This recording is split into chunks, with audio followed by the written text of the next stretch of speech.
Welcome to episode 73 of the Coast to Coast AFL podcast with Nick and Blaze. I am Blaze, your host, and that's it.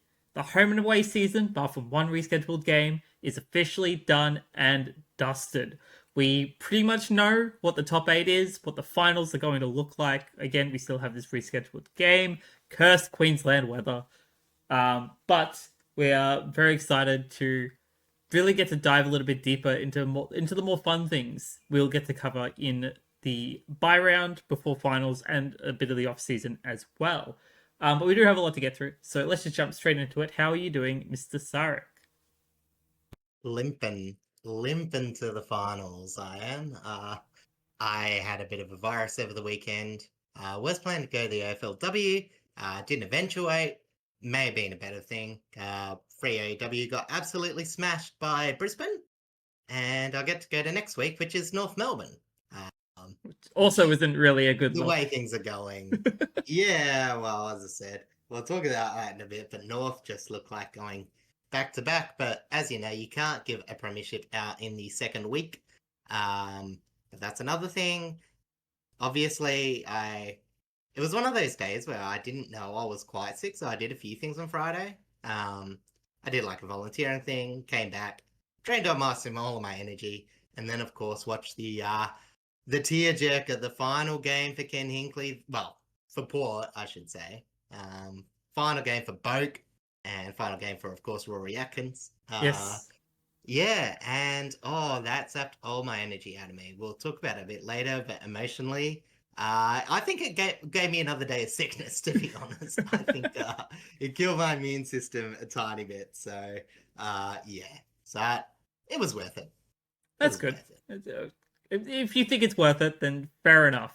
I will I got accept my that. recovery tea. I'll see if I can get past this podcast. We'll be fine. My weekend was actually pretty eventful on the flip side of that. If you saw on our podcast socials over the weekend, I went to three Richmond games, being the VFL wildcard game against GWS, as well as the AFL game against Geelong. And then, of course, on Sunday, I went to the AFLW game, my first ever AFLW game against the Western Bulldogs. We lost two out of those three games. Thankfully, we won the VFL wildcard game, and we are playing finals starting next week. Actually, starting this weekend, we play Brisbane up in Brisbane, in Ipswich, I believe. So that'll be interesting to see what the outcome of that will be. But yeah, otherwise it's kept busy. I watched most of the games that I could when I wasn't out and about.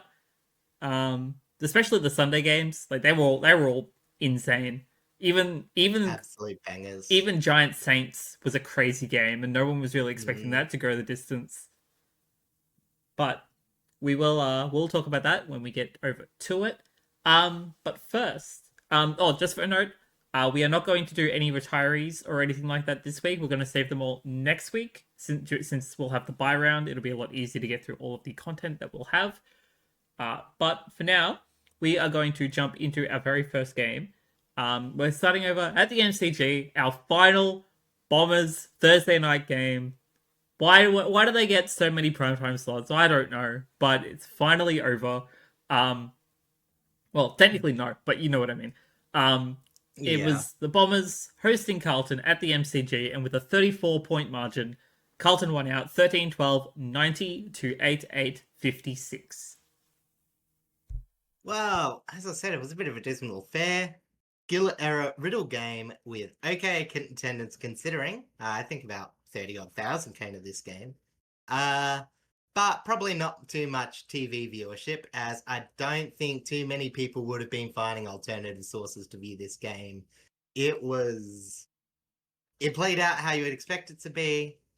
And yeah, as I said, it lived up to its hype. Hmm. Unfortunately, it was a bit of a negative hype situation. But honestly, if they wanted just to have good Friday night games and just put a game on Thursday for something to watch, maybe it's all right. I don't know. I still haven't decided yet.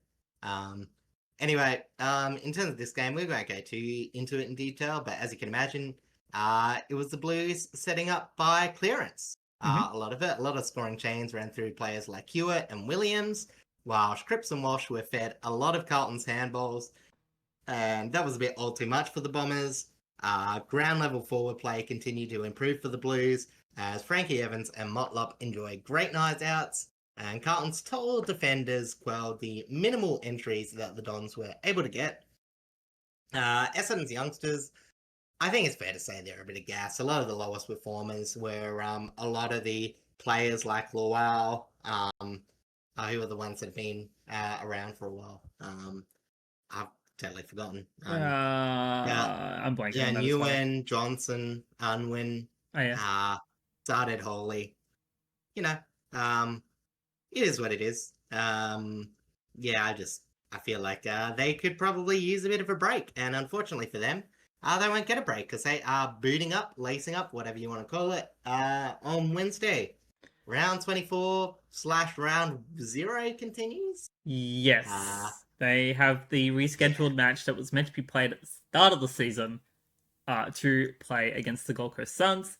If you really want to believe in the meme, you want to be praying for a Bombers win.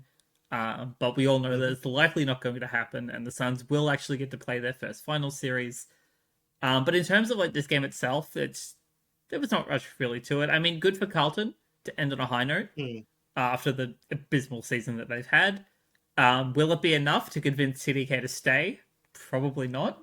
I think he's kind of resigned himself to heading over to St I think Kilda. most of those decisions are pretty set. Yeah, I think he decided like probably 2 months ago, to be honest. Yeah. Um, I don't think this game's going to change anything, but I mean, and who knows? in terms of like, obviously we'll look at Carlton a little bit more closely, and the other teams, of course, in the off season when we do like the trade period stuff and the draft and things like that. But yeah, there's definitely a lot of holes that Carlton do need to fill, but this is still a good outcome to finish on. Yeah, I don't think this is too bad. I think, as I said, Carlton's got a bit.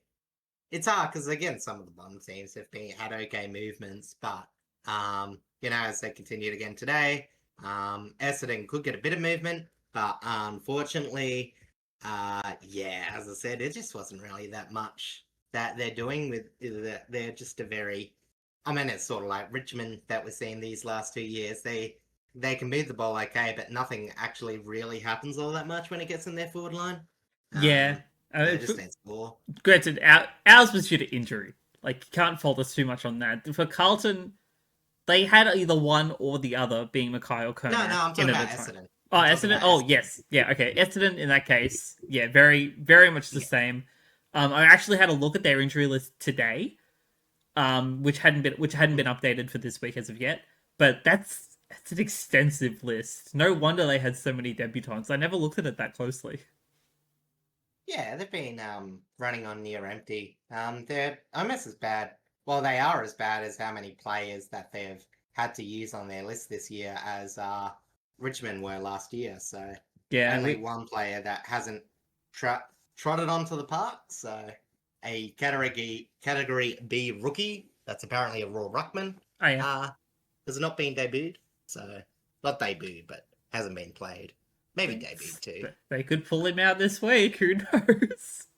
He knows. Might have been the ace in the hole, but yeah, as I said, just for Carlton, good to see those ground level players. Frankie Evans, Jesse Motlop, both contributed a lot more. Yeah, as I said, it's not really much to say out of it. It was a very consistent effort, but against Essendon, they were struggling. Yeah, but this is definitely something that I could really, really focus on in their off season. Because I don't think much of their forward line will change at all. In terms of like trades to listings, it'll mostly be the ruck and that midfield and probably a bit of the back line. Again, there's still a bit of questions over Silvani as whether he's going to leave as well. So Carlton definitely have a lot of pieces that they'll have to kind of work on over the next couple of months. But hopefully, if they can get a really solid preseason into that forward line, it should be a little bit more consistent. Yeah, I think their forward line, they actually have the growth there. I think their back line actually would probably need like a couple year retooling where they should start drafting now for it for eventually when a couple of players either retire or move on. And as you said, so much personnel changes, but their midfield will have the introduction of a few youngsters they've been tossing around. A few of them might live in the half forward line for a while, but we'll wait and see on that. Yes, agreed. All right, jumping over to my individuals for this game, starting with George Hewitt, who put a cap on a fantastic individual season. He kicked 1-2 from 36 disposals, 27 of them effective, according to 75% efficiency, 14 contested possessions, 5 inside 50s, 10 clearances, 7 score involvements, and 18 pressure acts. Flynn Young was excellent with ball movement, kicking 2 goals from 19 touches, 8 marks, 8 inside 50s, 5 score involvements, 12 pressure acts, and 442 metres gained. And Jacob Wiedering has been dependable all season long down in defence, finishing with 13 disposals, all of them effective, so 100% efficiency, 8 contested possessions, 10 intercepts, 9 marks, with 5 of them being contested marks, and 7 of them being intercept marks. 3 score involvements, 7 1%ers, 5 scores, and 99% time on ground. He touched the bench for like a minute. It didn't get enough time on the bench, clearly. Overall, on the Bombers side of things, Isaac Keiko was a shining light for the Bombers. Pretty much since he debuted, he's been fairly solid. Obviously being a young first-year player, it's going to be hard to keep that up the entire season, but I think he did fairly well. He kicked 2-1 from 19 touches, 8 contested possessions, 6 marks with 3 of them being inside 50, 7 score involvements, 4 tackles, and 22 pressure acts. And then veteran Todd Goldstein competed as best he could. Again, he wasn't exactly expecting to play a lot this season. Turns out he had to play majority of the season. But he finished with 18 hitouts, 3 of them to advantage, and 16 disposals, 9 contested possessions, 4 marks, 7 clearances, 4 score involvements, 11 pressure acts, 3 1%ers, and 3 spoils. No injuries, no MRO, so it's a pretty clean game. Yeah, and just like for a tiny little thing, and a bit of positive for Essendon because this isn't that deep, but I think Isaac Ako's year has gone under the radar just because of how good Murphy Reed's year been. Yes. But like Murphy Reed's had a lot more support around him, considering the fact that Kako has literally just been forced to play the whole season, 81.6 time on ground, 22 matches. And, he's still, 14 goals isn't too bad. A lot of rookie smalls would gladly take anything around that. I think 20 years, I would say, is a good to great year for a small forward. And 4-point G score involvements. For a team that doesn't score all too much, I'll say it's a very decent year from him. And obviously, you can see his talent and intelligence in the contest. He's one of those ones where years will suit him well, and his performances were pretty solid throughout Absolutely. the year. He was not rising star contention, but definitely still living up to the hype, I would say. Agreed. Well, I mean, he was a top end draft pick for a reason, and like even again in this first year, even if it has flown under the radar, he has shown quite a lot of talent already, and it's only up from here, which is going to be very exciting for the Bombers. Shall we just jump over to our next game? Yeah, sure. So we're going back over to the MCG. We haven't left. We're just changing nights, but now in our Friday night game, with Collingwood and Melbourne, and with a 6-point margin, the Pies won out 11-16-82 to 11-10-76. A top 4 spot that looked almost locked around, what was it, round 17, I would say, of the season. And I almost went to the wayside as the Magpies only just managed an unconvincing win against a very trying Melbourne. Melbourne for 3 quarters were terrific, especially in defence, forcing a lot of easy outside movement whilst they dominated in the stoppage. However, around the ground, intercept marking from Collingwood gave them their biggest out, easy points off turnovers. Melbourne kept themselves in it by converting truly on set shots until that last quarter, where, as I said, they unfortunately just couldn't keep it going. I think they kicked the 1-5 in the last quarter as the Pies came home. Collingwood, granted, could have won a bit more easily if they converted off their forward half, inside 50 marking dominance. However, I think the real concern for the Pies, and not just about this game, over the last month really, is just how little movement from their back half is being turned into score. And in the last 5 rounds, they have been in the top half for getting the balls inside 50 from opposition territory, and yet on the lower end in terms of scoring from that territory. meaning they can get the ball into their forward half, but they can't convert all that well, equivalent to a bottom 9 team. And they have only been scoring a miserable 19.4 points per game from back half in that time period. Also, in the last 5 games, they have the worst goals per inside 50, set shots per inside 50, and the second worst score inside 50. Scores per inside 50 in that time frame. Their effort is still there. They lay a lot of inside 50 tackles and get ground ball, but it's just been far too easy on getting out of their defense. I think they're the worst teams in terms of allowing oppositions to just exit their defense. In terms of everything, not just last 5, in terms of the back half of the year, I would say that this drop off is as concerning as Sydney's was last year. As in, I think there are a few holes, and I hate to say it, because I don't believe it's speed. I think it's to do with how teams approach ball use against Collingwood. I think teams have gotten a lot smarter at minimizing the turnovers, and also I think how he struggled again. You'll talk about him in a bit, but he dropped off very early in this game, sort of promoted that back half drop. And as I said, unfortunately, in terms of this game, it was just enough to put it past a middling Melbourne forward line. Yes. You didn't really do all that much outside the performances of Fritsch, Pickett, and Melksham. Yeah, this was the game that you would expect. Well, I wouldn't say expect, but you would have probably maybe wanted to see Collingwood win more convincingly. Considering it was vying for a top 4 spot, which they did eventually get. But the fact remains is that their defense is still struggling, especially without Howe. Yeah, We've seen Howe and Bobby Hill, especially those 2 key players, are still missing, and it's just really, really stifled how they put pressure on ball and how they defend. And teams have been able to capitalize on that. And as you can see, Melbourne almost capitalized on that. And it's going to be really interesting to see how the first week of finals shapes up with those 2 players still not available. Yeah, and I think it's just one of those things where it's obviously a very dangerous situation for Collingwood. Obviously, they have that week before finals, so they'll be able to regroup as much as they can, try and get a bit of rest into the players. Hopefully, if it is just late season fatigue, it might quieten down a bit. But I do think that I think it's just I think it's a more of an ability to execute off structure, because, as I said, I do think watching them, the system that they had earlier is there. It's just, instead of getting turnovers that resulted into these fast handballing chains up the middle, they've sort of worked out how to prevent some of their best avenues for opening up.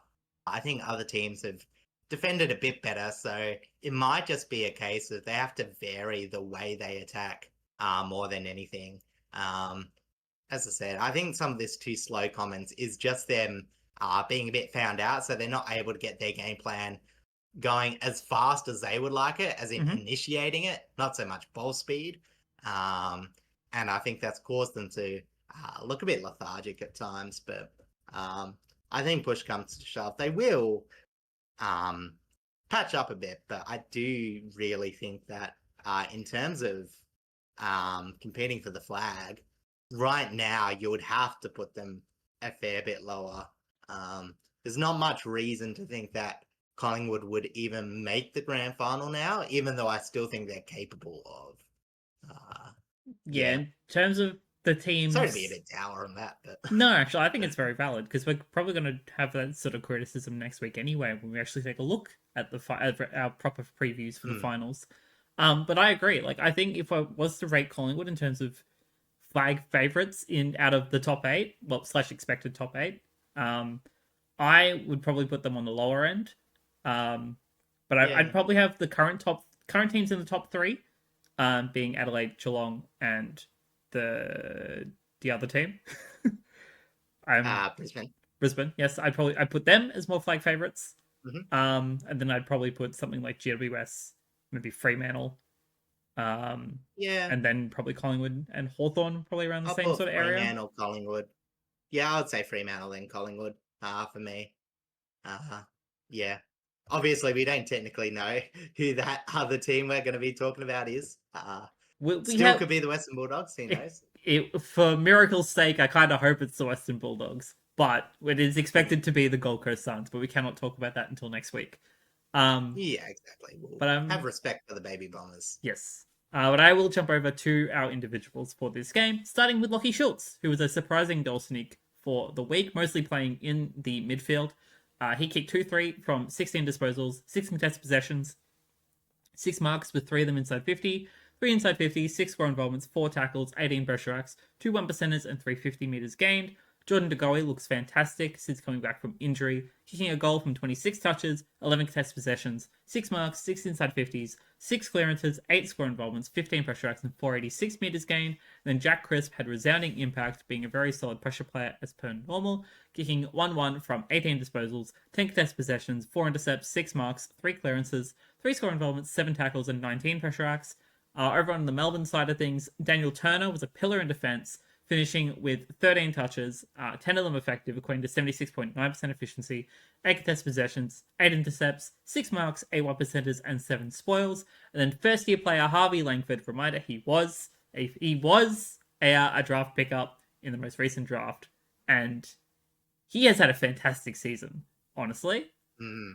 Very, very likely a higher candidate for winning the Rising Star. We'll probably talk about that next week, I think. That's when they're announced, but TBA on that. But he moved the ball very effectively, kicking a goal from 26 disposals, 24 of them effective, according to 92.3% efficiency, 10 contested possessions, 5 intercepts, 7 marks, 7 score involvements, and 665 meters gained.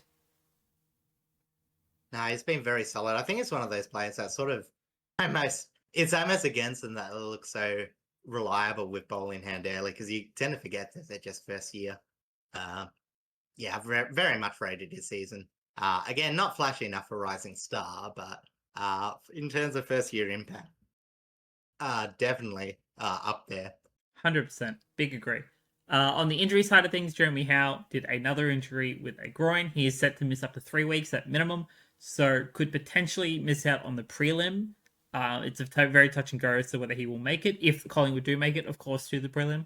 And then on the MRO side of things, Harrison Petty was fined $1,000 for striking Billy Frampton, and Billy Frampton was fined $1,000 for striking Harrison Petty. I had a bit of a bash going on. Yeah, I was gonna say. I was gonna see if you were gonna take the obvious joke, or I'll leave it. Just a bit of a petty punch up. Right there. Just a bit of a a kiss and tell kind of thing. Sort of. Anyway, big stack Billy. Yes. Probably doesn't need to be doing that. I don't think Billy, as much as he is a premiership hero, I don't think he's on the big stack. So no, he doesn't. Yeah. He doesn't seem like a very aggressive kind of player. Oh, I was just saying he doesn't make enough money to be wasting $1,000 on fines. That too. Who knows though? Who knows? We'll sponsor you. Debatable. You can have 10% of Coast to Coast earnings, which is $0 for this year. All right, let's jump over to our other Friday night game, the big one for Port Adelaide over at the Adelaide Oval, of course, where they hosted the Gold Coast Suns, and with a 4-point margin, Port Adelaide took away the chocolates for Kenny, for Boak, and for Atkins, with a 10-11 71 to 9-13 67. Yes, it was a sender for the ages. It was the second least experienced side of the round in terms of games played, I think it was. Obviously, age is a bit older because they had old men like Boak clogging up the list. Glad to get rid of him, to be honest. Jokes. Love you, Boaky. Yeah, so it was the Suns who are having a real mixed bag of the last half of the season. Haven't dropped off like Collingwood, but their best performances and their worst performances have been a big step apart. Yes. It started out just looking like a possible blowout, as both teams had inaccurate first halves, and the Suns just having more opportunities and shots on goals to their superior tall forward options available. King, Long, and Reed took advantage of an undersized and limping Port defence. But it was a lack of contribution from Gold Coast outside and fringier players that I think hurt their scoring output, as both teams weren't overly efficient inside 50. The inside midfield had a bit of an off day for the Suns after pretty much carrying hard over the last few rounds. So I don't think they'll hold their head too down in shame. A very harsh holding the ball interpretation for the entire night saw Rao, Anderson, and Miller a bit limited in what they could do, which led to bugger all score from stoppage. That was actually for either team. I think they only scored a goal each from stoppage. So at the end of the day, only scores coming from turnover. You would think that the Suns would just easily win out this match due to the young turnover proneness of Port's team fielding a very young unit. But one man put an absolute hero's effort. Mitch Georgiadis, doing what he does best and just slotting the hard slotting the hard short shots that come from the easy marks that Port give out to him on the boundary, whilst watching everyone else miss their shots from the slide angles. He was one of 2 players for the night to finish with positive X scores. The other one I think was I don't actually know who it was. It was someone who kicked 1 goal 1. I can't remember. I can't help you with that. Anyway, he capitalized very well, and the other players that obviously capitalized were the ones getting free kicks from all those tackles that were rewarded with holding the ball. Point of contention for the night, but Butters, Rosie, and Drew were able to come out the best out of this. I will say I agree that the umpiring was garbage all night. I think a lot of the Holden Bowls calls were there, but Gold Coast probably could add a few more. And B, there were just some stuff that wasn't called. Both ways, a couple of free kicks that were called weirdly in the first. There was a couple of weird decisions against Port in the first quarter. One being the drop ball that was called a mark, and the push into the fence. But on the flip side, at the end of the game, you had the block that wasn't really called on Aaliyah. So a very mixed game. Obviously, the Suns weren't in favor of it, but I want to just ask you a bit of a question how you sort of feel about it. I heard Dimmer on the post-match conference, and he was again commenting about the umpiring after this game.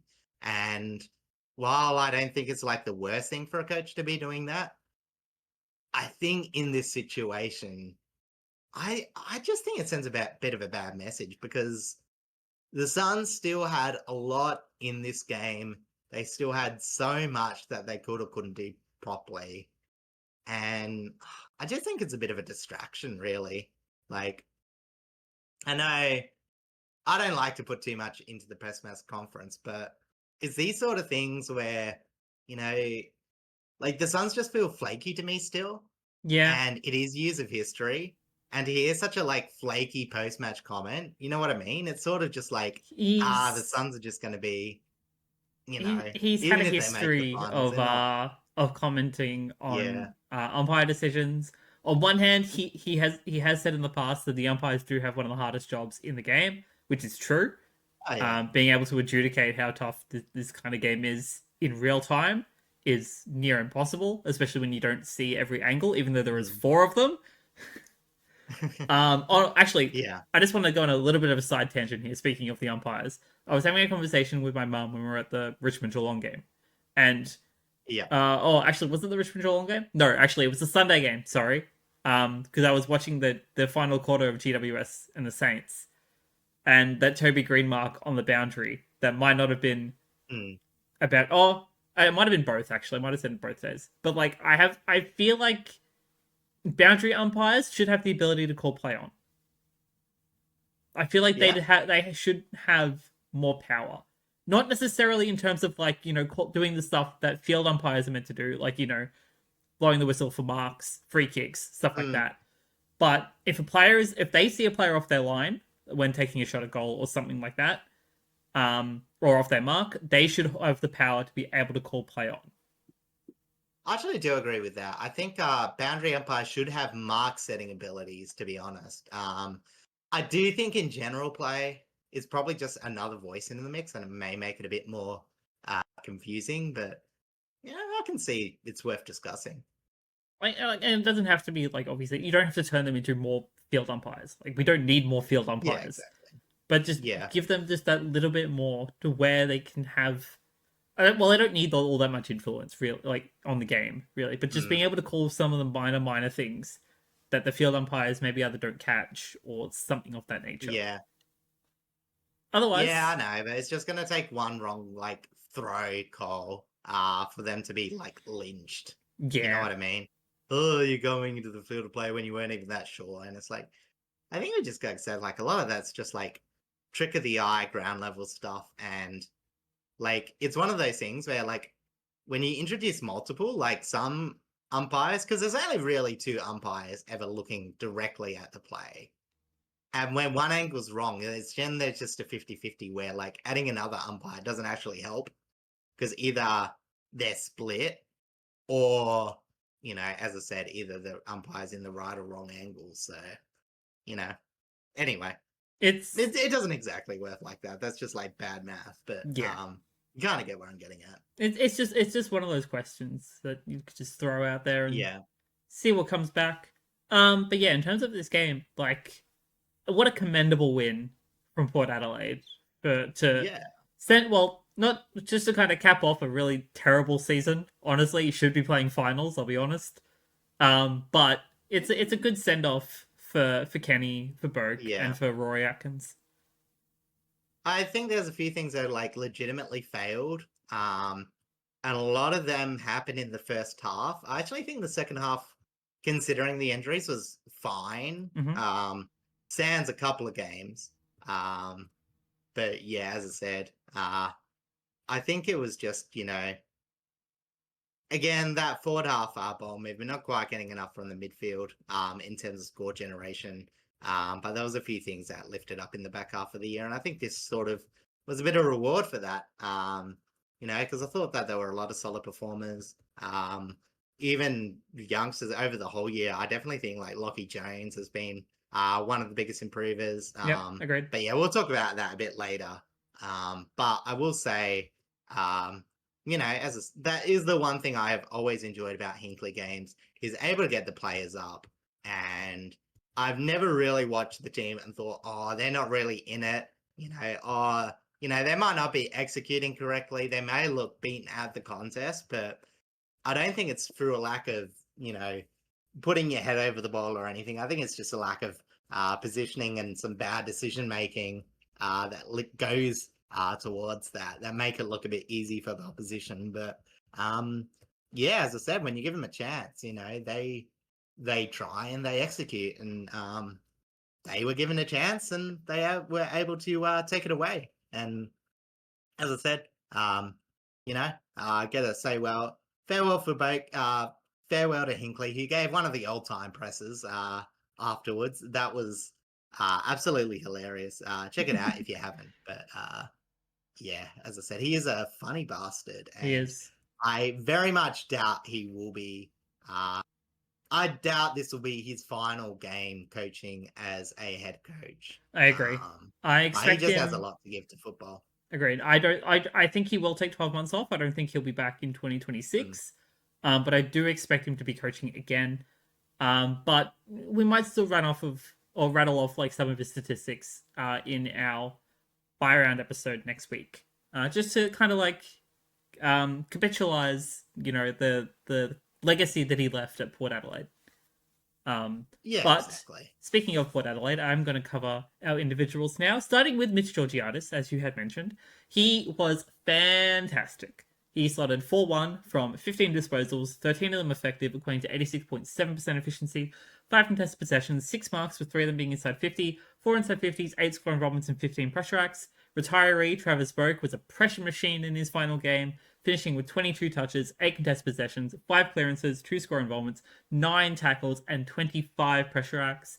Debutant Ewan McKinley performed well, kicking 1-1 from 15 disposals, 4 marks, 3 inside 50s, 2 clearances, 5 score involvements, 4 tackles, 17 pressure acts, and 360 metres gained.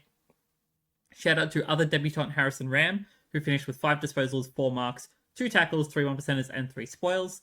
Over on the Sun side of things, Braden Fiorini was fantastic, collecting 27 touches, 7 contested possessions, 8 intercepts, 7 marks, 5 inside 50s, 3 clearances, 6 score involvements, 7 tackles, 20 pressure acts, and a 1%er and a spoil. Ben Long was solid up forward, kicking 3-1 from 13 disposals, 5 contested possessions, 3 marks, with 2 of them being inside 50, 8 score involvements, 6 tackles, and 17 pressure acts. And then shout out to debutant Lachlan Goulburn, who finished with 9 disposals, 3 contested possessions, 4 marks, 3 inside 50s, 5 tackles, with 2 of them being inside 50, and 12 pressure acts. On the injury side of things, Ollie Lord did an injury. Do you know what that is? Because it was not on the match report. No. I saw him limping at some stage. I think he just played through it. Honestly, I'm not too sure. There's He's got a whole year to get over it. This is true. Wait, no. You're right. It was the he had a head clash. That's right. With Oscar Adams in the last quarter. It was a bit nasty, but yeah, I think they just sat on their bench. Adams, I think he played on, and they just benched Lord for the rest of it. He wasn't having too much of an impact anyway, so yeah, that's fair enough. Yeah. Fair enough. And then on the MRO side of things, Aaliyah was fined $1,000 for striking Ben King. Yeah, so right. Essentially, the Suns losing that game puts their entire season once again in jeopardy. And now we'll probably talk about it a bit briefly at the end of the episode. But Wednesday night, they have to now face the Bombers in a do or die situation. Win and you're in, lose and it's no finals once again. We shall see what happens when it comes to that one. I mean, it's sort of sad how, like, I think most of us are like, yeah, we really want the Suns to make the finals. Oh, they've never been, like, at the start of the season. And now like, no one's going, we really hope the Suns make it. They're all like, I hope Essendon win. I hope they just, like, knock him out. We're very much misery merchants. It's just here, funny. just in general. That's just it. It's just funny. They all season long they were sitting in the top 8. They did not have to rely on anyone else. They would let that footy do the talking, and they were winning games convincingly. And now you're at the end of the season. Every other team has caught up. You've lost a bunch of games that should have been won, and you're the masters of your own destiny once again. Like, yeah, well, that's the thing. I think it's going to be like another thing where it's going to be a couple of years. Where I think Gold Coast have got to still sort out some cultural things. They've been garbage for a pretty long time. Teams can be a bit flaky like that. So, as I said, it would just be the difference between if Dimmer's the person to take him to the next coach, or if Dimmer's going to be their inaugural first successful coach. So, I won't judge them too harshly for this year, even if they did somehow fail. But yeah, they're really going to get into the finals. Agreed. They've got to show a bit more. And yeah, they've got the top end talent to do it. It's just about getting that evenness. But I think top end talent still should get them across the line against Essendon. Agreed. No matter. All right, jumping over to our Saturday games now. Heading over to Marvel Stadium, where the Kangaroos hosted minor premiership winners, the Adelaide Crows. And with a 13-point margin, the Crows won out with 17-11, 113 to 15-10, 100. Yep, a win was all that was needed for the minor premiership for the Crows after a pretty turgid week. And whilst Adelaide weren't heavily challenged, I'll say, they also weren't handed the win on a silver platter, as North found offense against a normally stout defensive unit pretty easy. Sorry. It was a pretty simple game. Adelaide had so much score from North errors, both forced and unforced, as they scored 12-2 from turnover and scored equally from both halves with good ball movement.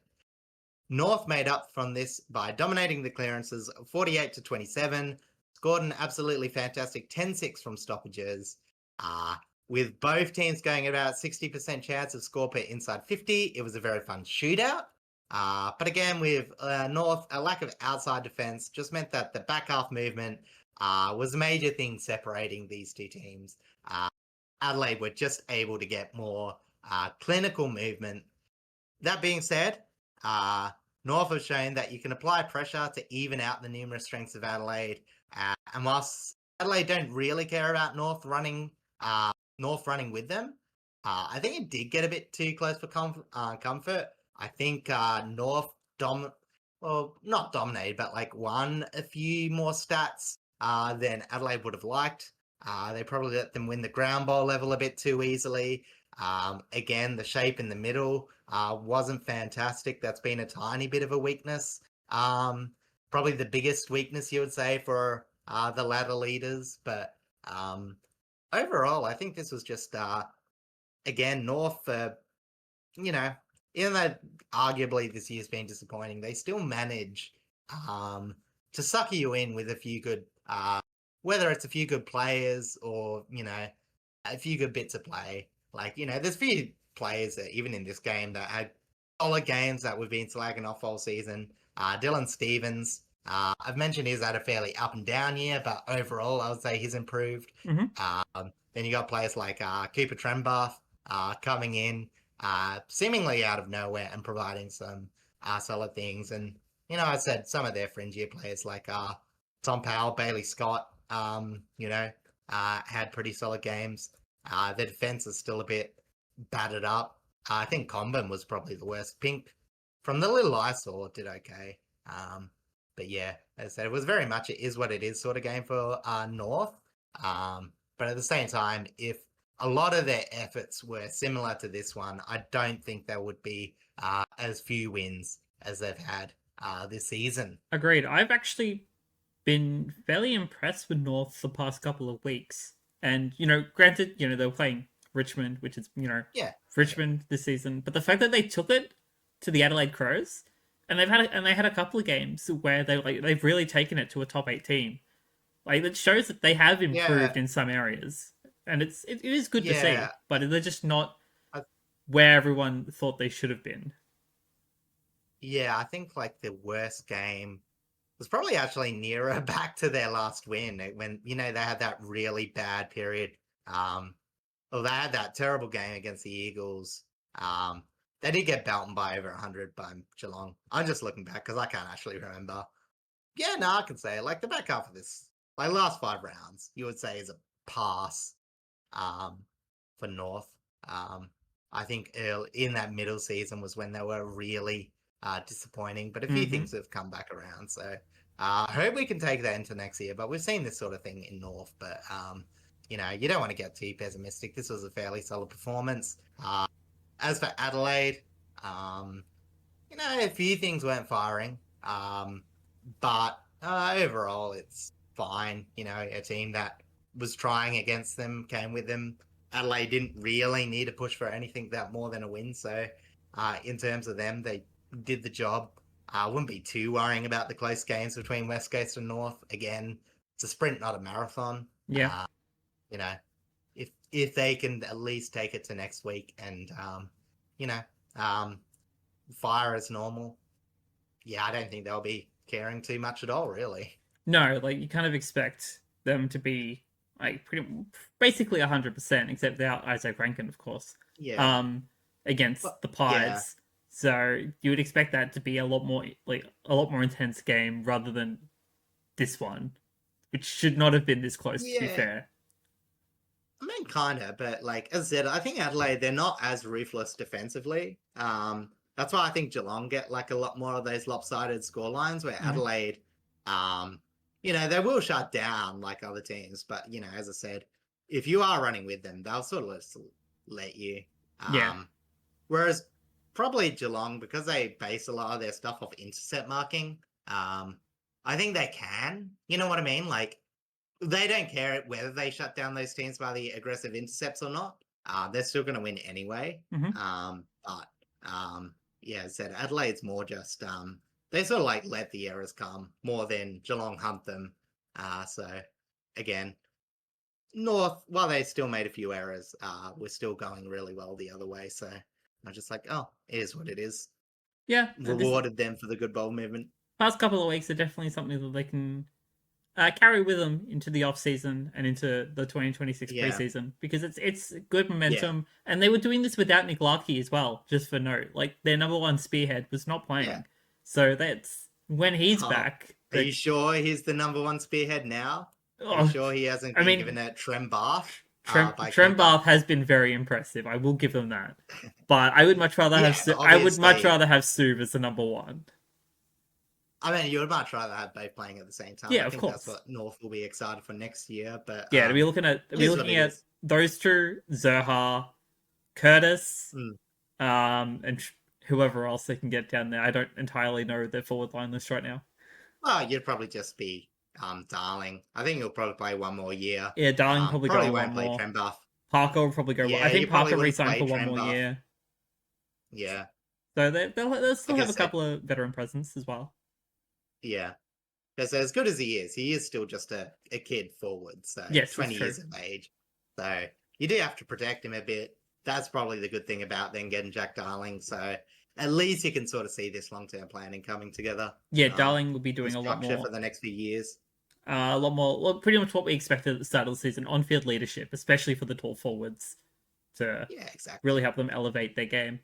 Um, As I but said, yeah, Whitlock, Trembuff, they can come in when they're available and when they're firing. yeah, Hopefully. exactly.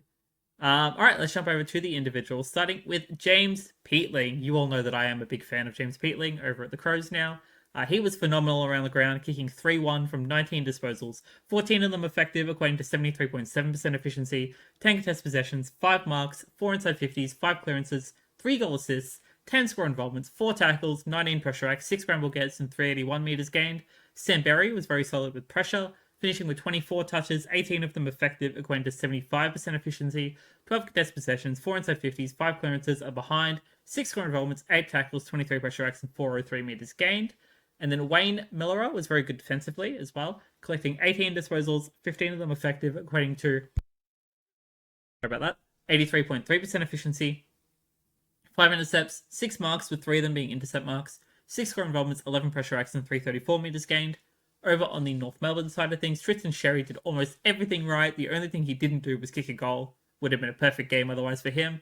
He finished with 35 hit-outs, 12 of them to advantage, and 25 touches, 19 of them contested, 5 intercepts, 7 clearances, 9 score involvements, 12 tackles, 17 pressure acts, 6 1%ers, and 6 spoils. And then Cooper Trembath, as we have already mentioned, continues to look like an impressive pickup, kicking 3-2 from 11 disposals, 10 contested possessions, 4 marks, with 3 of them being contested and 3 of them being inside 50, 6 score involvements, 3 tackles, 2 of them being inside 50, 13 pressure acts, and 4 ground ball gets.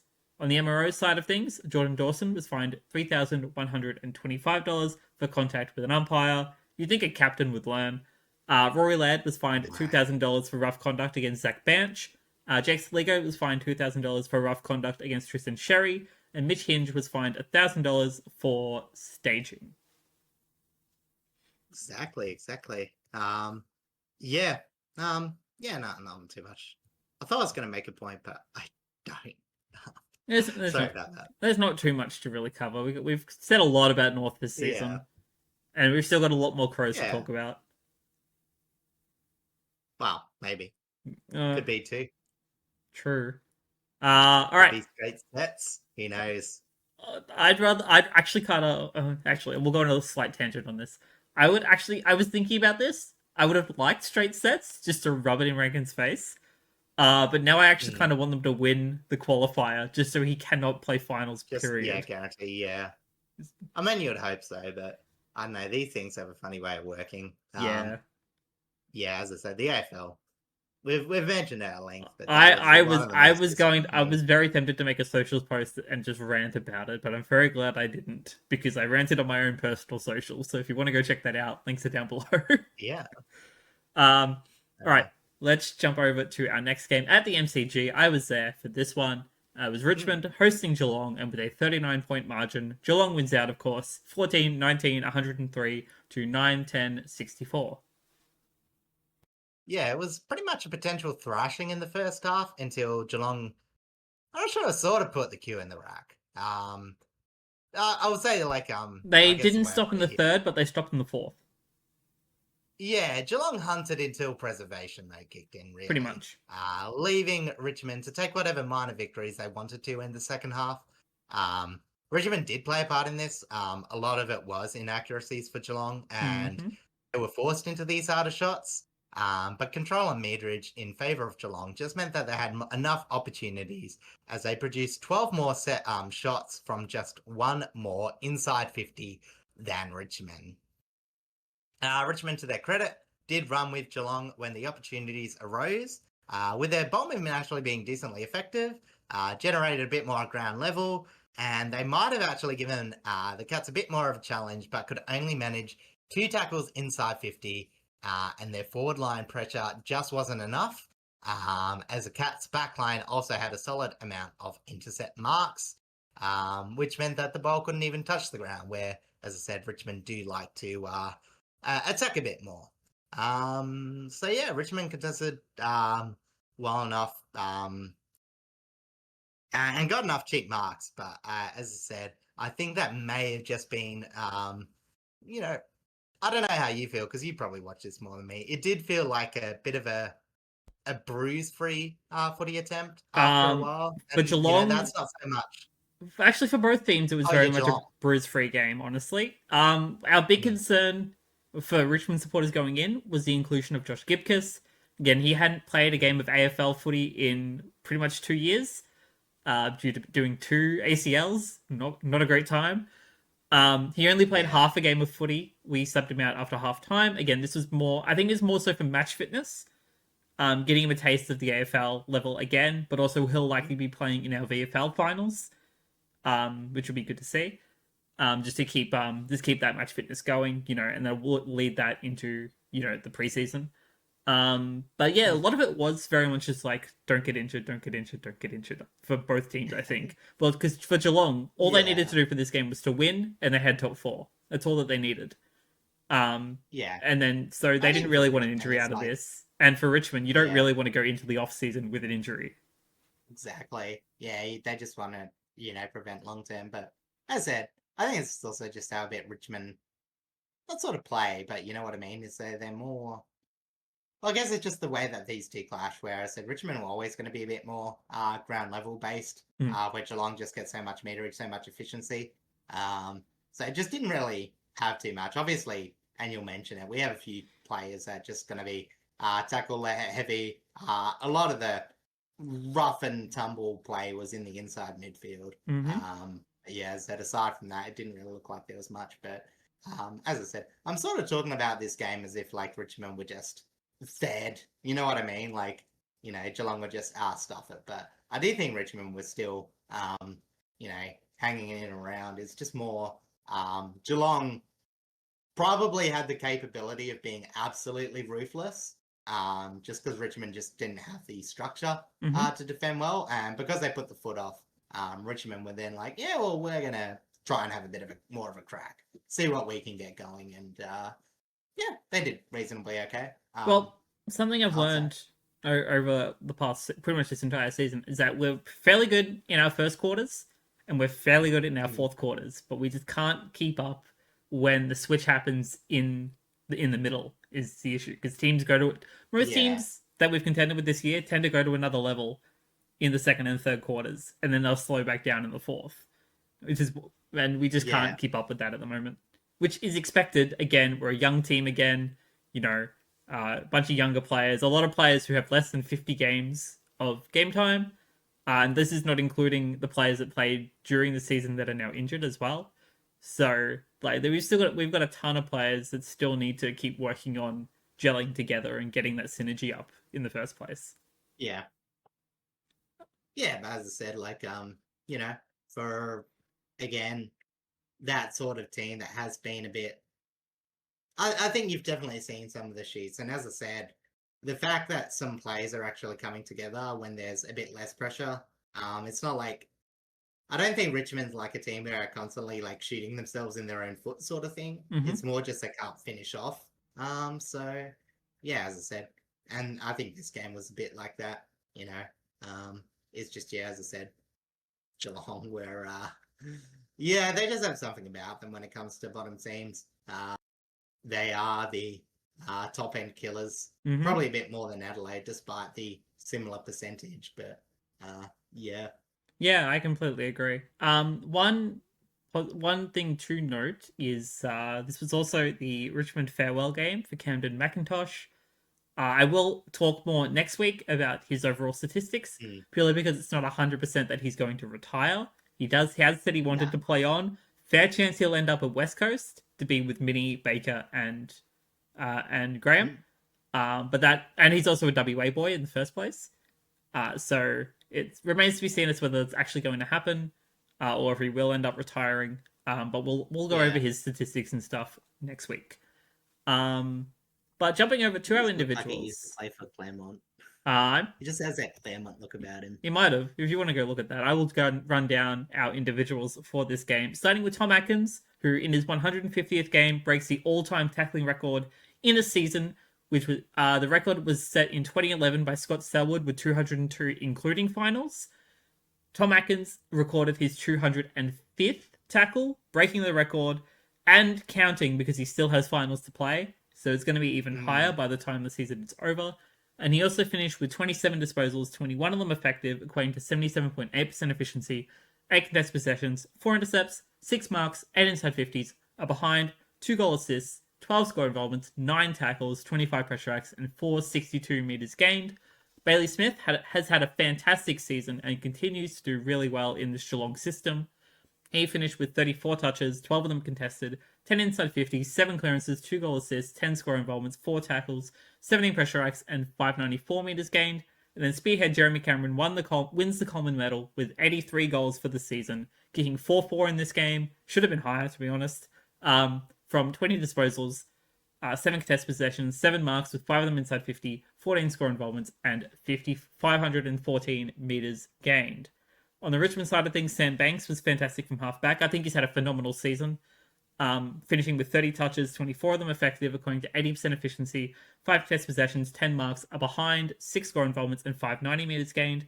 Then Tom Brown was also very solid defensively, kicking a goal from 20 disposals, 7 test possessions, 7 intercepts, 3 inside 50s, 3 score involvements, 10 pressure acts, 2 1%ers, 2 spoils, and 419 metres gained. In terms of Richmond, I think our backline is going to be very safe and very dependable for still a few years to come. Obviously, they just need that time to gel. It's going to be that midfield and our forward line that are going to be the harder parts to kind of build up, especially because tall players take forever to grow. Yeah, exactly. And not to mention like Presti will probably only play one more season, realistically. Taranto and Hopper, and you're just kind of waiting on like the maturity of our younger midfielder players to be able to work better with Taranto and Hopper. Yeah, as I said, they've got the system in place, and it's a bit less severe than West Coast, but they've got to introduce players into the more impactful areas before they're just left with nothing there in terms of veteran talent. But again, you can get free agencies and trades to help with that. I think there's enough system there, and I think there's been enough this year for Richmond to just be like, well, yeah. Oh, there are 2 pieces that I have noticed that we're missing, and we're missing a speedy midfielder. I don't know if we actually have one that's just hiding in our injuries. Like we're basically missing a Bolton, except when Bolton, actually tried, which he has been at Fremantle, which has been good to see. And we're also missing a goal sneak that kind of sits at Lynch's feet and like takes the ball when he can't mark it, essentially. And which I think we're looking at Malcolm Roses from the Gold Coast Suns for. I believe he's out of contract, or he has like 1 more year left, something like that. But he's kind of on the fringe for the Suns at the moment. Yeah, so there's going to be a lot of movement from the Suns this year. Yeah, I expect there'll be a couple of changes. But yeah, there's no just fringe players looking new homes. Yeah, pretty much. But yeah, no injuries, no MRO from this game. Again, pretty much bruise-free footy for the most part. In terms of Geelong, they have to go up against Brisbane now. We will talk about that just at the end of the episode what that will really equate to, because we got the Brisbane game that happened yesterday as of recording this to talk about as well. And for Richmond, that is end of our season, except for the VFL, of course. VFL finals. Looking forward to that. When I was at the VFL on Saturday before I went to this game, I did actually see some of the injured boys watching the game with us, which was very good to see. Hey. So it's always good to support. Always good to support the reserves. Mm-hmm. All right, jumping over to our Saturday night game.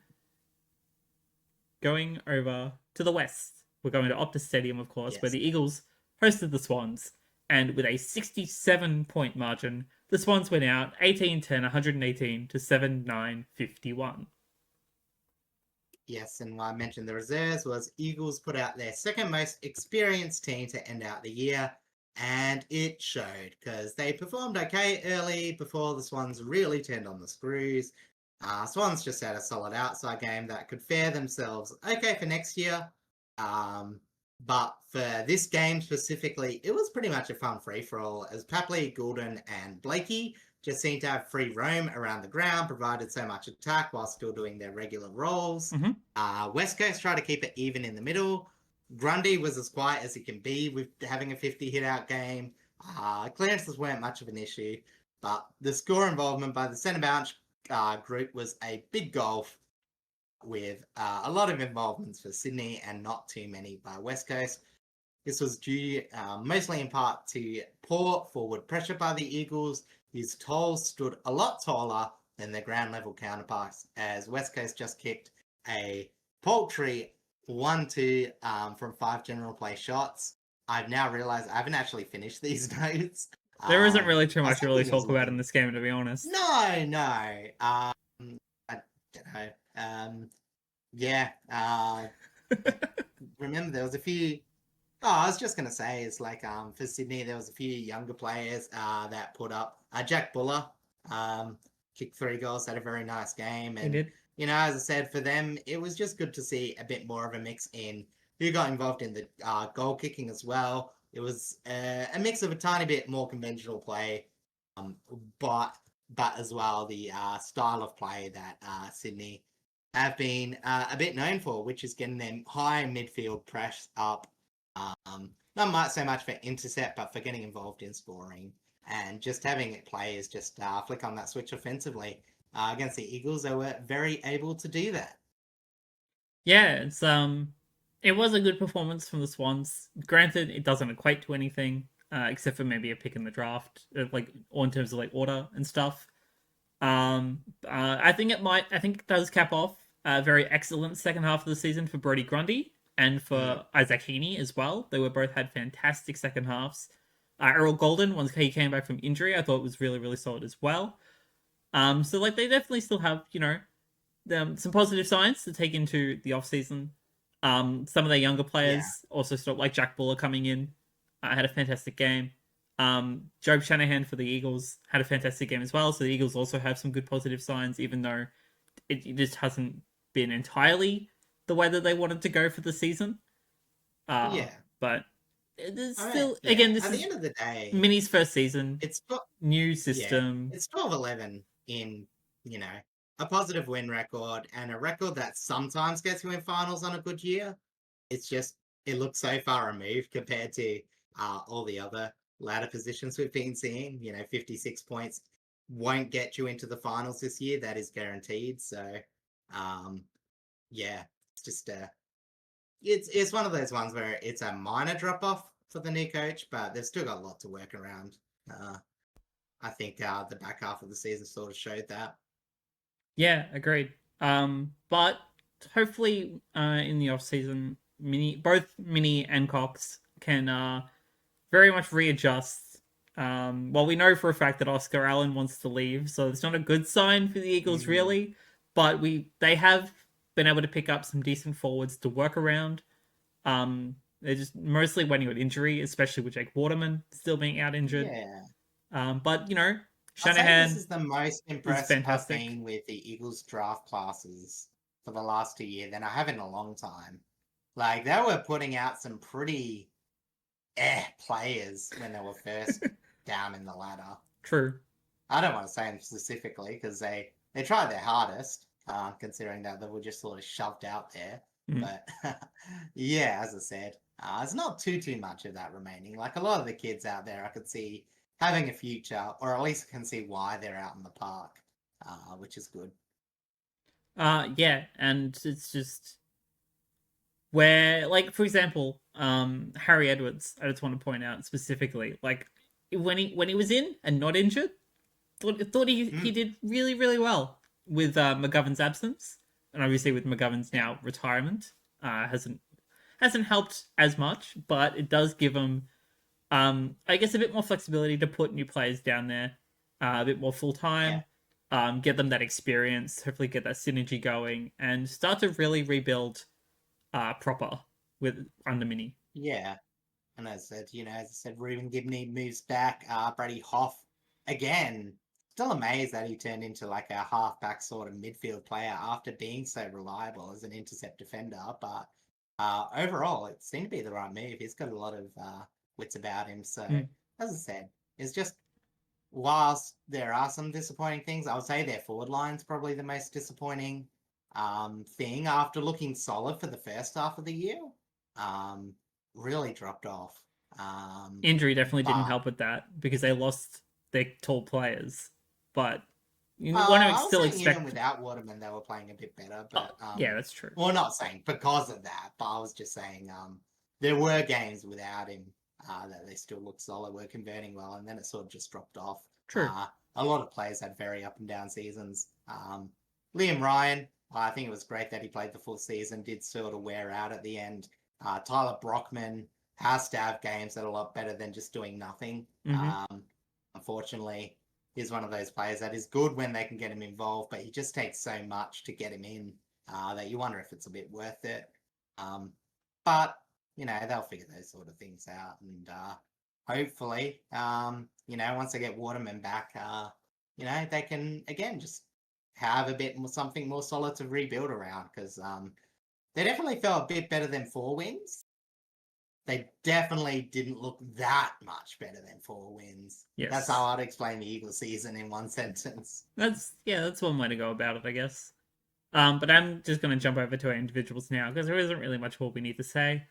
Starting with Jack Buller, who we have already mentioned. He's kicked 3-1 from 14 disposals, 4 contested possessions, 8 marks with 4 of them inside 50, and 7 score involvements. Tom McCartan was fantastic in defence, finishing with 22 touches, 20 of them effective, equating to 90.9% efficiency, 13 contested possessions, 14 intercepts, 7 marks, 5 score involvements, 9 ground ball gets, 6 1%ers, 5 spoils, and 98% time on ground. James Rowbottom was very solid with pressure, kicking 2 goals from 11 disposals, 4 inside 50s, 8 score involvements, 11 tackles, 24 pressure acts, and 321 metres gained. Job Shanahan continues to shine for the West Coast Eagles. He kicked 3-2 from 6 touches, 3 contested possessions, 3 marks, with 2 of them being inside 50, 5 score involvements, and 13 pressure acts. Tim Kelly stepped up in the second half of the season and definitely stepped up in this match, did as much as he could, collecting 24 disposals, 11 contested possessions, 6 inside 50s, 7 clearances, 5 score involvements, 19 pressure acts, and 425 metres gained. Shout out to debutant Luca Gregor as well. I think it's a really funny name, I don't know why. Who finished with 14 disposals, 6 contested possessions, 5 intercepts, 5 marks, 7 pressure acts, 4 ground ball gets, a 1%er, and a spoil. I'm not going to mention Jacob Newton because he did debut last week, not this week. Otherwise, he would have been there. Wait a minute. No. Yeah. He didn't actually go on the ground last week, did he? Yeah, he did. I did mention him. It's in the notes, I can assure you. I wrote them. I'm pretty sure he kicked like 2 goals on debut. Did he? I think so. Yeah. Just look at last week's notes. It's in there. I'm just gonna... I just thought I saw a new player thing in the team lineup. No, you're right. Sorry. And then, but on the injury side of things, however, though, Ruben Gibney... Don't mention him. Ginby, sorry. He won't be on his Christmas list. Did injure his right leg. Hopefully it's not too bad and we'll be fine for the preseason. But it's not great going into the off-season with an injury. On the MRO side of things, he was also fined $1,500 for rough conduct against Hayden McLean. And Liam Baker has been suspended for 1 match, which they are contesting. for rough conduct against Chad Warner. I didn't actually see the incident. I didn't bother to look. No, But I if didn't watch if this if match he gets either. off, if he doesn't, it doesn't matter too much. I don't think.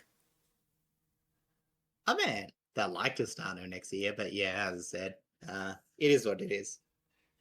All right, jumping over to our Sunday games now, and what a Sunday it was! Starting with an absolute Mm, banger up in Sydney, with the Giants hosting St Kilda, and with an 11-point margin, the Giants went out, locking for essentially finalizing their spot in the top eight, with it 15-14, 104 to 14-9, 93.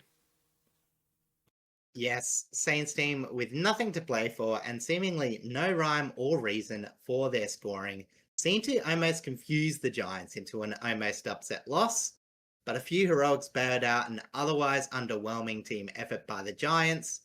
Long and strong was the go, with kicking the ball seemed to be on the agenda for everyone except Tom Green, who was again a handball merchant this game. Mm-hmm. Still very solid, but just it was weird to see like everyone in the single digits except for Tom. Uh, However, this meant a lot of leading possession getters weren't all that actually impactful, as neither team actually got much movement from their halfback line and preferred to hunt off either other team's halfback movement, either forcing a clanger or a stoppage, and resetting play. However, the Achilles heel for the Saints was just how porous their stoppage work actually was, conceding 9-10 from stoppage and 4-3 from centre bounce. Mm-hmm. Green, Briggs, and Callahan was the bulk of the scoring and stability for the Giants the entire night, as their defence was fairly off, I would say. But the heroics of Toby Green, Callum Brown, and Darcy Jones in the last quarter made up for an otherwise underwhelming and a bit wasteful Giants attack. Giants, again, just...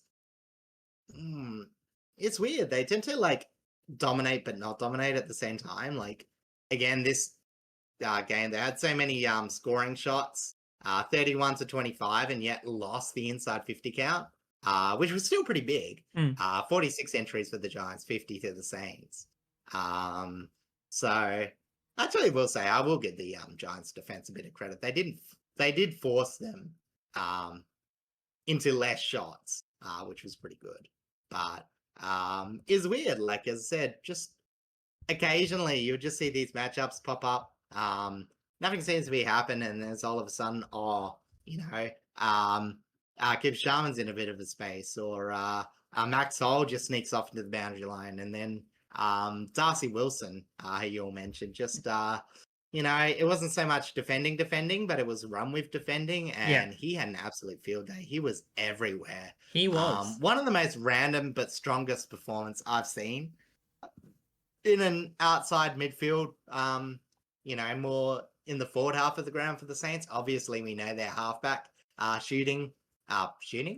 halfback rebound on the wings, obviously being very good, but not so much integrating that in the forward line. So Darcy Wilson, absolutely fantastic. Whereas, for the Giants, it's like it's not like they didn't get their plays involved, but they just weren't as clinical as they probably could have been. A lot of hands on the ball with not much doing. As I said, you had some real big high super coach score, but low probable impact for the game. Players like Whitfield, Lucky Ash sort of just had a okay game. There was a lot of chipping around in the back half. I actually thought Himmelberg was probably the better of the defenders, or halfback defenders. Yeah. Whereas I said, probably the same thing with the Saints as well. Like, Wangini Malira could have hit a few more targets. Jack Steele had a bit of a no-mess game, but you know what I mean? It's just like it was interesting to see the Saints just getting bolstered by some very weird and solid performances. But as I said, at the end of the day, the Giants were still running enough of their game plan successfully to get them over the line. It just a bit too close to comfort. Yeah, it was very weird to see that this game was really like on a knife's edge for the Giants. Granted, it wouldn't have affected them too much if they had lost the game. It would only just jeopardize where they would finish on the ladder, like in terms of in the top eight. I think it was basically guaranteed for them to stay in the top 8 at this point, with only a very slight margin of them dropping out. That would have depended Yeah, on well, the they other would have games needed to as be beaten well. by more. Yeah, Yeah. and that would have also depended on Um, like the doggies winning and stuff like that, it which we'll would talk have about. guaranteed them into a away final, which Yes, would have hurt. which pretty much confirmed that they will get a home final. We'll talk about that in a moment. But yeah, it's the fact that St Kilda have had a really, really solid like past 6-7 weeks is impressive, honestly. Oh, actually, it's been longer than that. But like Yeah. granted it wasn't enough to break them into finals. Um, but I think this is something, especially with Naz re-signing, is huge for them, and and they did a bunch of re-signings as well over the weekend. I think a lot of 1 to 2 year contract extensions. Um, but Mm. it's very good that players were willing to recommit to this team, and they can see that they do have an opportunity to actually put themselves in a position to contend in 26. Yeah, because as I said, it felt a bit weird that the Saints were so lowly when there was like, oh, there's like enough core. But against the top teams, they're just getting smashed on Mm. defense. They sort of took a bit of a step back with the loss of battle, unfortunately. But Yes. they're able to find a bit more consistency, getting a bit more reward too from some of their fringier players. The Hole and Hole connection really stood up for most of the year, but we saw against the really not lower teams because obviously they did well today, but you know what I mean. They were able to get a bit more reward for effort in the back half of the season as well. So I think this is more of a reflection where they are for the season. I think I might have put them around 12th when I did the things. I have to look back at it and We will look cringe. on that next week. Yeah, but Um, yeah. So yeah, good on them. but yeah, in terms of just this game as a whole, very entertaining. Definitely a good way to start off a big Sunday, big day of games because they were all fantastic games except for maybe the Brisbane Hawthorn one, but that's depends on your point of view, I guess. But I Yeah. will touch on the individuals for this game, starting with Captain Toby Green, of course, along with 2 game-saving marks in the fourth quarter. He also kicked truly, kicking 4-2 from 17 disposals, 14 of them effective, equating to 82.4% efficiency, 6 contested possessions, 5 marks, 5 inside 50s, 11 score involvements, 12 pressure acts, and 402 meters gained. Harry Roston was very solid with pressure, kicking a goal from 12 touches, 5 contested possessions, 4 marks, 3 inside 50, 6 score involvements, 8 tackles, 22 pressure acts, and 376 meters gained. Lear was all over the back line, finishing with 12 disposals, 8 contested possessions, 9 intercepts, 4 marks, with 3 of them contested and 3 of them intercept, 4 1%ers, and 4 spoils. Over on the Saints side of things, Darcy Wilson was a sharpshooter up forward, kicking 5 goals from 23 touches, 18 of them effective, equating to 78.3% efficiency, 11 contested possessions, 5 intercepts, 5 inside 50s, 2 goal assists, 10 score involvements, 18 pressure acts, and 355 meters gained. And the flying Viking, Alex Torrey, was absolutely outstanding in St Kilda defense, collecting 4 disposals, 3 intercepts, 2 marks, both of them contested and intercepts, 8 1%ers, and 8 spoils. On the injury side of things, Stephen Cornelio went out with concussion, but should be fine to play week 1 of the finals. And Matthias Filippo went out with another injury on his calf. And it's not a great look because he's been fairly injury prone all season long, but No. hopefully they can get a decent preseason into him during the off season. On the MRO side of things, very quickly though, Finn Callahan was fined $2,000, both for 2 separate incidents, mind you. One for striking Marcus Windhager, and one for other misconduct against Isaac Keeler. I would assume it's a middle finger to him. That would be my assumption. But I don't No, entirely I know that think this might incident. have been. It was something like a bit. It was like one of those a bit cheeky sort of incidents, but I only vaguely remember seeing it. Maybe I don't know. Maybe I was still a bit sick. Maybe I'm just imagining things. I felt like I saw it, but I couldn't describe it. I can't give you an answer to be honest. Um, but yeah, I think that wrapped up that game pretty well. So let's jump over to the big one, the pretty much the Mm. defining game of the round.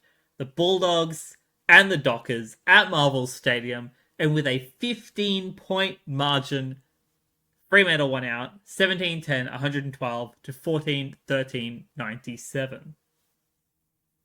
The most hyped game of the round. A win and in scenario. now combined with what we know with a lose and pray to the injured baby Bombers scenario attached on top of it. Early on, the Bulldogs got their classic forward half game going, getting a lot of clearances and ground ball and locking it in their forward half with that nice 69% time in their forward half for the first quarter. If it was not for the defense of Pearce and Cox, who both have fantastic games, this game would have been drastically different. But the quarter time margin was 5-4, 2-2-2. Riley West had an elite first quarter and was everywhere, providing intense pressure in the forward line and running back. Mhm. And I think his first quarter was actually pretty symptomatic of the Dogs at their best. They just, they don't have the best defenders, but they'll rely on other people sometimes covering. And that's where they are at their best, covering their flaws with a hard running game. But, however, after a bit of composure, the big separator would come once Freo managed longer chains from the back half ball movement, and that set up their supreme forward marking dominance. Not so much inside 50, but around the wings too. Mm-hmm. The slow play from Freo dried up the turnover generation from the Dogs, and whilst the Dogs weren't actually that bad at ball movement, in the first and last quarter, it absolutely stalled in the middle of the game. The biggest thing was to see how little the Dogs were getting out of their tolls when the ball wasn't going down there as often. Darcy and Norton just weren't targeted enough and weren't told to push up, leaving Cox, Ryan, and Pearce able to influence each other's contest. And for a while, it looked like Jordan Croft might actually be the most threatening forward for the Bulldogs. I'm sorry, I'm starting to lose my voice. Right. Anything that sort of Lob, on the other hand, was thrashed up with no support, unfortunately. With Freo's spread of forwards in full force, often isolating defenders into pure one-on-one contest. The only thing that kept the Dogs into the game was the extremely good contest work of players like Marcus Bontempelli, Joel Freer, and Ed Richards. Mm-hmm. And Artie Jones, I'll also say, had solid impact once the Bulldogs went all in on attack and subbed off Buslinger. Yes. It almost worked. The Dogs never looked like they weren't trying, and their efforts finally paid off with an extremely accurate fourth quarter, giving a bit of nerve to the Freo supporters in the West.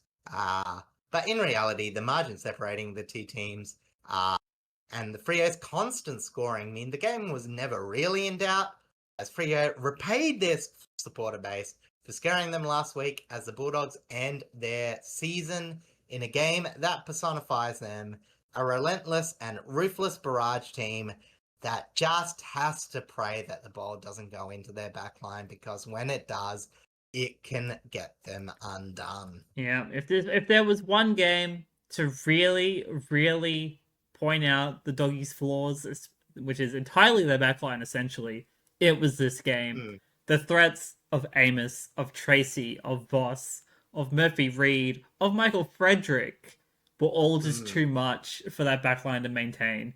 And Rory Lobb just got no support to help him out. And whilst the Dogs midfield did so much to try and quell that ball going into that back line, it was just too much for them to deal with, especially when they had to do two-way running as well.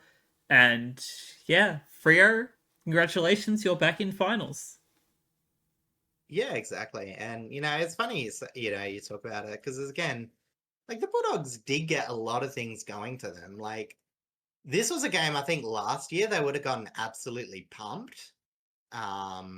But this year, they ran with it a bit more. Like, I do see like a lot of improvements in their back half game, even though I think their defense has technically gotten a bit worse.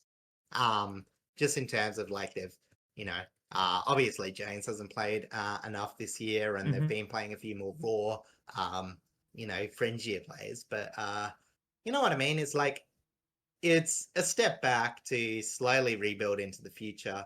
But it's going to be a bit weird because, as I said, all the talks about Bevo getting the team back on track, players were a bit iffy about him last year coming into this year. He gets the support, but then they end up missing finals in what couldn't be a failure of a year, but like, it's definitely a bit, where does the future lie from here? As the Dogs just float between being a really put together offense to a really shoestring flakily put together team. You know what I mean? Yeah. It's my one question is how much of their backline does need to change? Is it just they need more experience? Well, they probably do need more experience down there for one. But do they stick with some of the players that they currently have and just get more game time and experience into them? Or do they try and look at other teams and see if there are players like say League from the Giants that they can maybe take to slot into that Yeah. backline? Because, it's as much as you can say, oh, the Bulldogs have put all their money in the midfield, yada, yada, yada. It's like, A, some of those contracts will be expiring soon. Mm-hmm. They'll even out. And B, as you said, there's a few value pickups that you can do. It's just, systematically too, like, I think just hunting the way they do, it does open yourself up the other way. You can't just generate this amount of offense with no defensive repercussions. So I think that's just the sort of thing. It's like, well, do you eventually have to tinker your midfield to be a bit more defensively responsible? But I think it's just, I think the only concern I have for the Bulldogs is they've never quite looked all-encompassing threatening, like for the last 5 years, I would say. Mm-hmm. And, that's just hard to maybe swallow because, there's some very nice players in their prime, but they just haven't had that system to really consistently just get wins and not just drop those games. Obviously, probably could have won a few more games at the start of the year. If they do miss finals, they're very unlucky because they were injured to buggery at the start. They Like, this were. could have been their year. And I do think that in general, like, this Bulldogs team was way better than the Bulldogs team of 2024, and yet this might be the last game we see of them, unless there's a Bomber miracle. Yeah, as if the Bombers can cause an upset and ruin the Suns' potential chance of finals, the Dogs are back in finals. It's that simple. Yeah, But yeah, that's the one big concern that the Dogs currently have right now is yeah. will they make finals? Will they not? Do they start their holidays early? That's the real question right Who now. knows? I do want to say Fremantle should get a few more props too, because it was funny how many people were writing them off after the Brisbane game, and I know that wasn't pretty, but they're being so good for the weeks before that. And as I said, I just by watching it week by week, I knew that Fremantle's game plan. I might have mentioned it on the podcast. Sort of matched up fairly well Yeah, against the Doggies. Um, but as I said, I was a bit surprised at the universal tips towards the Bulldogs. I think Fremantle have shown that they in most situations they have been able to pull things together. They're a much different team than they were at the first half of the year. that's true. Even though I do think that they're beatable, um, I do also think that they definitely have potential finals. I don't think that Fremantle are a team at this point I don't think will be that much scared of anyone anywhere. It's not to say that they won't get beaten, but I think they're just pretty used to being able to pull things out of uh, against a lot of different types of teams. They've had a Yes. plethora of wins against top teams One to thing, one thing they have back in the been gameplay. really good at, especially in this second half, is their adaptability, and that's Yeah, and the fact that like they're able to also like a lot of their midfielders who like are often also score converters will step up if one of their tools isn't necessarily firing, and that is normally Amos. To be fair, normally he's being defended really mm, well. But when you have Tracy up there, when you have Patrick Voss suddenly being a superstar in the forward line, like you don't need to worry too much if one of the three tools isn't necessarily fine because it does still mean he is keeping a defender off of those two, which is yeah, always the other goal if you're not and necessarily converting. yeah, I felt a bit bad because like he was starting looking like he definitely because I said it was arguable whether you should drop him after the last few weeks, and then he like popped up again, but he was still probably the third worst toll, just because Voss and Tracy were so good. Well, So, there's clearly a role that but he is specifically playing that isn't necessarily yeah, like targeting goal conversion. It's definitely more of he's shutting down a defender rather than him being an actual forward kind of situation. I think this is where the Freo players, they play very spread. So They do. That is true. I'm really not sure. I think it's actually like Freo probably could work in other ways of getting him more involved. I think they've sort of, I think it's a bit failed him, but he's also not quite been as influential in the contest. But obviously for this game, he was pretty great. So He was we won't phenomenal talk this to, game. That is true. yeah. But may as well talk about the other individuals that I have on my list. He's not one of them though. But the other Fremantle players that I do have are Murphy Reed. Murphy Reed was phenomenal in that forward line. He kicked 1-2 from 19 disposals, 8 contested possessions, 6 inside 50s, 8 score involvement, 16 pressure acts, 7 ground ball gets, and 359 meters gained. Neil Erasmus was very dangerous. He's been in and out of the side all season long, but when he's been in and he's been on, he's been fantastic. He kicked a goal from 20 touches, 17 of them effective, equating to 85% efficiency, 12 contested possessions, 7 intercepts, 6 clearances, 7 score involvements, 15 pressure acts, and 9 ground ball gets. Then Brennan Cox was very dependable in defence, finishing with 11 disposals, 6 intercepts, 5 marks, with 3 of them being intercept marks, 3 score involvements, 9 pressure acts, 13 1%ers, and 13 spoils. Over on the Bulldogs side of things, Tim English was fantastic around the ground, getting 40 hitouts, 11 of them to advantage, and 15 touches, 8 contested possessions, 6 marks, 6 inside 50s, 6 score involvements, 7 tackles, 12 pressure acts, 5 1%ers, and 3 spoils. And then Captain Marcus Bontempelli gave it his all. This was a huge captain's game for him, but it just slightly wasn't enough. He finished with 2-1 scoreline and 33 disposals, 18 contested possessions, 7 marks, 9 inside 50s, 11 clearances, 8 score involvements, 6 tackles, 24 pressure acts, 10 ground ball gets, 3 1%ers, and 680 meters gained. On the injury side of things, though, however, it is bad news for Fremantle, with Corey Wagner going out with a shoulder complaint and Sam Spakowski doing an ankle injury. Yeah, as I said, it's going to be interesting. Switter hasn't really come into this season too much due to injury, so he might be one of those ones that might be a bit in and out for finals. But yeah, as I said, it'll be interesting. He was another player that was a bit more useful than previous weeks at the start. I'm pretty sure. Yeah. Switter had a few involvements, so yeah. No, as I said, it's a bit of a shame. Wagner probably had an okay game. It was really only a half though, so it was a bit hard to judge. But yeah, hopefully a couple of those will be in selection, or at least in the mix for selection come the first round of finals, which Freo are in. Yes, they are. They get a home final. They will be playing at Optus for week 1. If they win, it does mean they have to travel for the rest of the weeks, because again, they finished in the bottom 4 of the top 8. They finished 5th. No, they finished 6th specifically. Sorry, my mistake. So they will have to travel. But exactly right.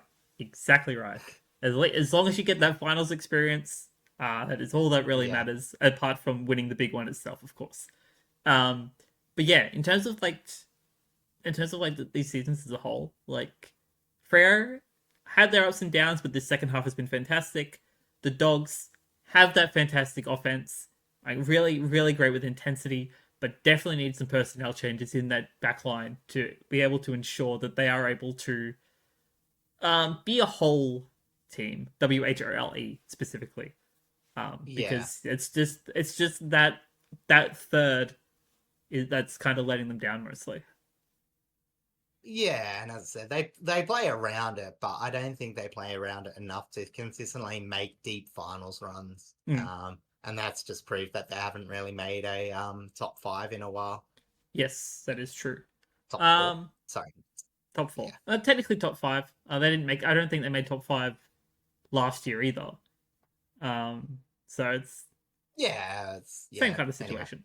Anyway. All right, let's jump over to our technically second last game of the round, but the last game that we are currently talking about, up at the Gabba, and with a 10-point margin between the Brisbane Lions and Hawthorn. The Lions win out 11-23-89 to 11-13-79. And I want to ask this, because how do you let a team score 23 behinds and they still win? What is that? I mean, theoretically, teams that score more scores tend to beat their oppositions, even if they are inaccurate. Well, yeah, but like, surely you got to capitalize somehow. The door was ajar. Well, that's what we'll sort of talk about. I think, as this scoreline suggests, this was sort of a flogging disguised as a close game. As you mentioned, Brisbane just couldn't convert at all, and Hawthorn let Hawthorn get the ball a bit too many times from their back half, where they had a lot of their best users. But overall, sorry, they actually did a good job at quelling the Hawks' movement as a whole. Unfortunately, at the start, 8 behinds in a row before Hugh McCluggage kicked the first goal and break the drought in the second quarter. The Lions would then sort of recover, kick 5-2 after that, and start to look ominous. Although the Hawks are known more for their outside runs, the Lions shut down all those sort of players, Sands still and more probably, leaving the Hawks needing a lot of good back half movement that sliced into the inside. Which did happen, but also forced a few turnovers. Their backline got exposed in the one area that they shouldn't really be, as their young forwards for the Lions gave a lot to the bought backline of the Hawks, being able to knock the ball ground in useful area as well as generate enough set shots themselves. Battle was isolated. He did still toll on Morris, but it took away a lot of the intercepting marking ability for Hawthorn, as Brisbane just found high lead-ups when Barras and Sicily were deep, while still getting enough penetrating entries to manage easier shots on goal, which, as you know, they proceeded to miss. Hawthorn were forced out and converted well, but aside from troll goals early, didn't really have clear avenues for goal, but to their credit, did try hard, and any opportunity they did get, they did at least get to a score, but Brisbane defense was helped by Leicester and Wilmot having absolute blinders of a game. Absolutely. As they couldn't do much. They couldn't get much with sparse opportunities, but as I said, to the Hawks' credit, they were usually converted to goals and it kept them in it. But really, Brisbane had control over this game. Yeah.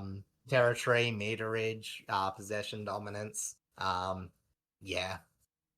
Yeah, I agree that Brisbane really did just have full control, and whilst it was only a 10-point margin, like the fact that it was like 34 scoring shots to 24 does tell a lot. Like Brisbane should have blown them out of the water, especially in that first quarter. They had 8 behinds before a conversion. Yeah.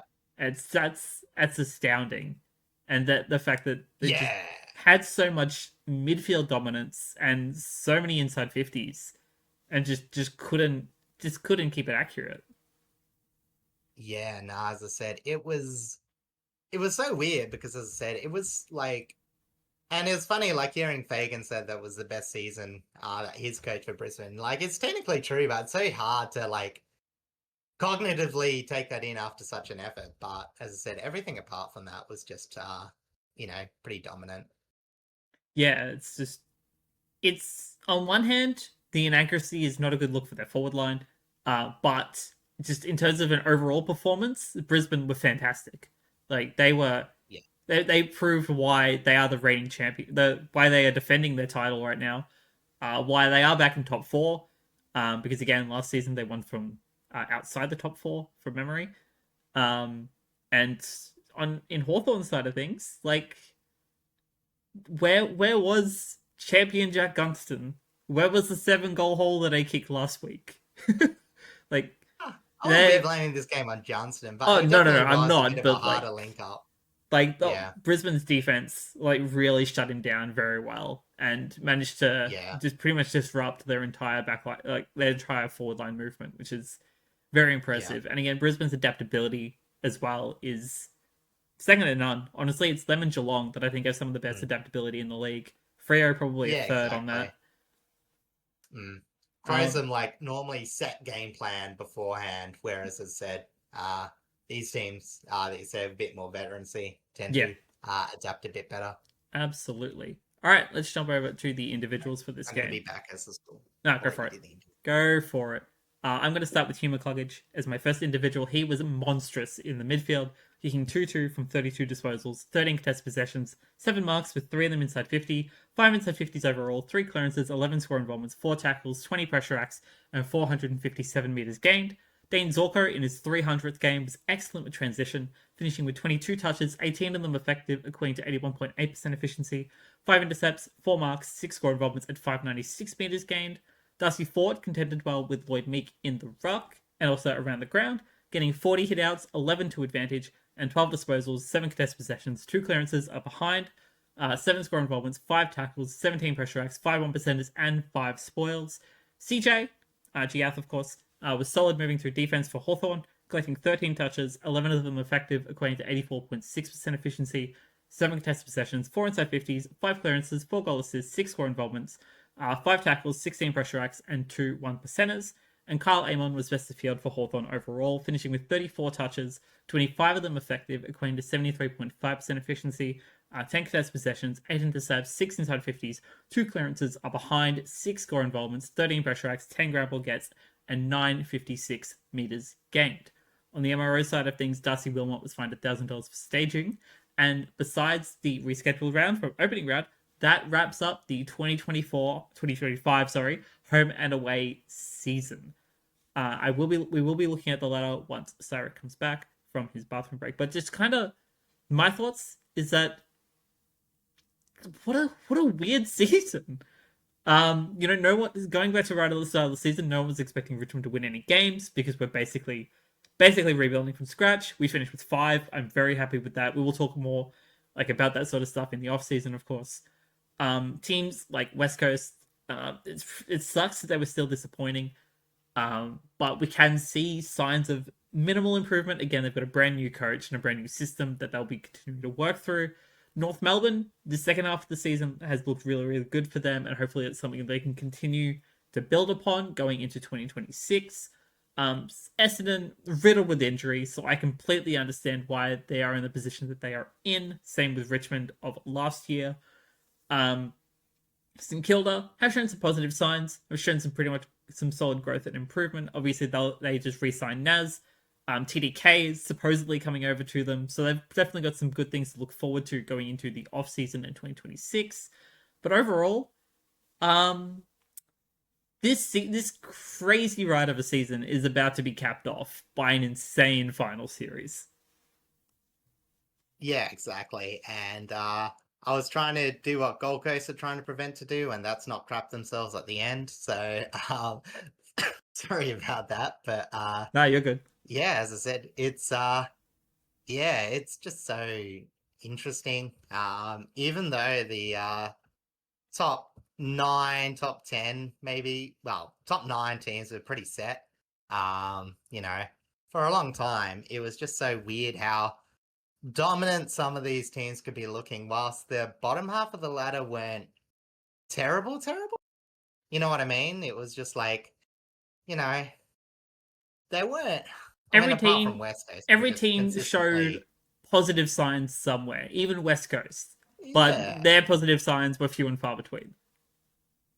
Yeah, exactly. As I said, there's legitimate reasons to think that the teams will have a bit going forward. Definitely not as miserable as some of the teams' prospects were last year. Yes. Just to round off pretty much the home and away season, I will be taking one final look at the ladder just to explain what our first week of finals will look like. So starting with the top 4, so Adelaide will be facing off against Collingwood. I believe that is confirmed to be a Thursday night game. I have an actual image to corroborate that in a moment. And then Geelong and Brisbane will face off at the MCG for a Friday night game. And then obviously the rest of the games are still yet to be decided because of the game on Wednesday.